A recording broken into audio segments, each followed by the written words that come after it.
এই সুন্দরী মহিলা সিইও এতটাই হতাশ হয়ে পড়েছে যে সে সরাসরি নদীতে ঝাঁপ দিয়ে সবকিছু শেষ করে দিতে যাচ্ছিল। ঠিক সেই মুহূর্তে এক পথচারী নিরাপত্তারক্ষী কাকু ঘটনাটা দেখে ফেলে। সে এক সেকেন্ডও দেরি না করে দৌড়ে গিয়ে মহিলাটিকে জড়িয়ে ধরে বাঁচিয়ে ফেলে, একেবারে হিরো স্টাইলে।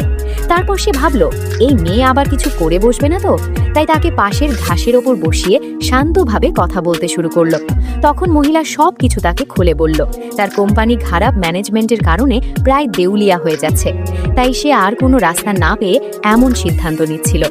সব শুনে কাকু একদম কুল ভাবে বলল, এইটা তো খুব সহজ।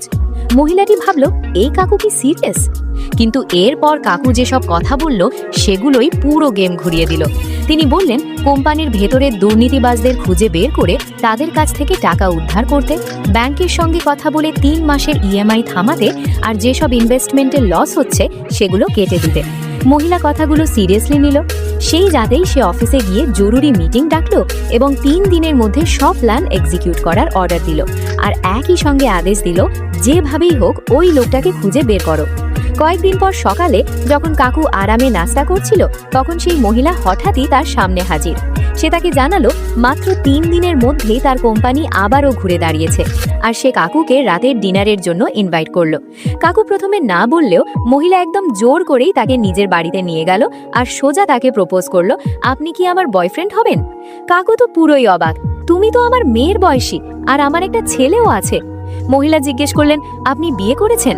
কাকু বললেন, না, ছেলে দত্তক নেওয়া। এই কথা শুনে মহিলা তো আরও ইমপ্রেস।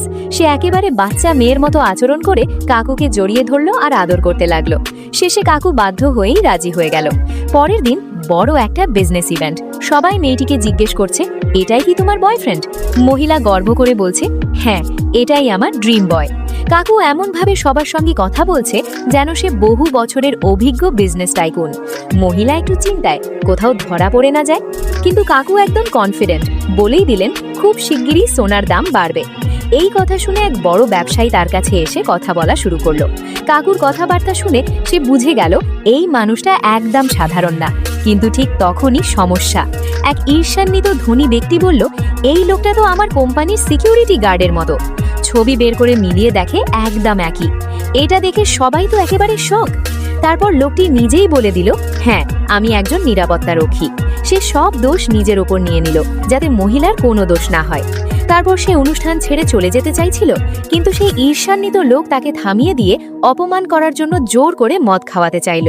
ঠিক তখনই এক বয়স্ক প্রভাবশালী ব্যক্তি এসে হাজির হয়ে বলল, এখানে কি হচ্ছে? এখন প্রশ্ন, এই